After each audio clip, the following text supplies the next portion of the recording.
एकछिन म यो पक्रिदिन्छु के तपाईको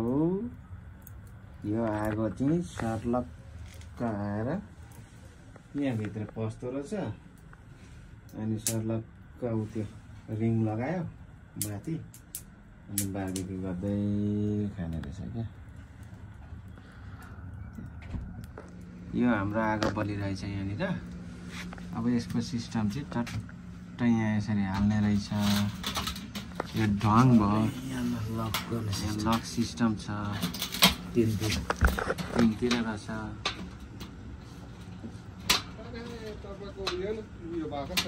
लक सिस्टम त्यो हो यतापट्टिको पनि लक सिस्टम यहाँ छ अनि यसरी भित्र स्टेप दुईटा हाल्ने अनि यसले माथिले छोप्ने अनि यहाँनिर यसो डाल्ने अनि मासु तल हाल्ने कि माथि हाल्ने कि सिस्टम त दामी छ त हो नि यहाँनिर माथि जाने धुवा माथिबाट जान्छ यो भन्दा सेफ तरिका कहाँ छ र अहिले 200 फारेनहाइट बस्छ 200 फारेनहाइट टेम्परेचर पनि भित्र देखिरहेछ 250 यो त हाम्रो माल पानी छ पक्का सुँगुर काटेर ल्याए भुटान सरी त्यसको लागि सरी यता अनि ठुलो छ त्यो के देखाउनु यो सरी अब यो बारबिक्यु गर्ने ऊ त्यहाँबाट खप्पै हाल्ने बारबिक्यु गर्ने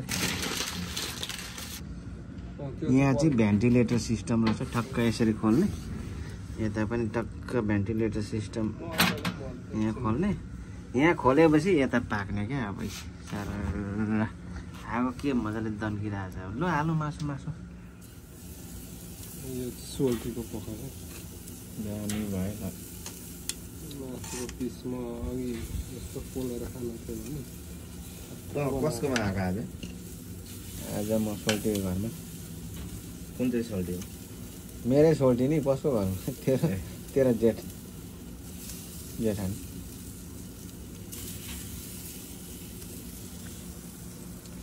सोल्टी यो मेरो झ्याउरे दाजु नदेखान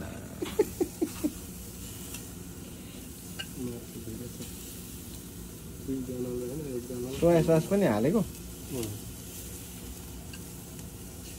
साँच्चै दामी हुँदो रहेछ है चुला चाहिँ मन पर्यो मलाई त लास्ट टाइम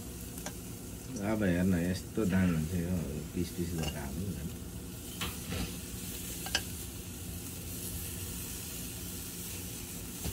छोप्ने अनि यहाँबाट र यताबाट हेर्ने यसरी छोप्ने यो पनि बन्द गर्दै अब पाक्छ यसरी ड्याङ सुँगुरको भुटान भर्खर सुँगुर ल्याएर छ अब यसमा बारबिक्यु गर्ने हो यसको सिस्टम चाहिँ फेरि अर्को रहेछ यहाँ भित्र हाल्नु पर्ने रहेछ अनि माथि उत्यो राख्यो अनि सर्लक्कै पोल्दै खाने आगो बाहिर पनि नजाने हाँसिरहेछ यता हाँसिरहेछ बाहिर मासु पोलिरहेछ धन्यवाद तपाईँ मेरो घरमा पनि आइदिनु भएको छ यो चाहिँ चट्टै यो खालको हिट के अरे आगोको ओभन चाहिँ बारबिक्यु गर्न पनि भयो अनि यो खालको चाहिँ चट्ट गराजतिर कता राख्दा पनि सेफ पनि हुने हिट पनि हुने क्या एकदम दामी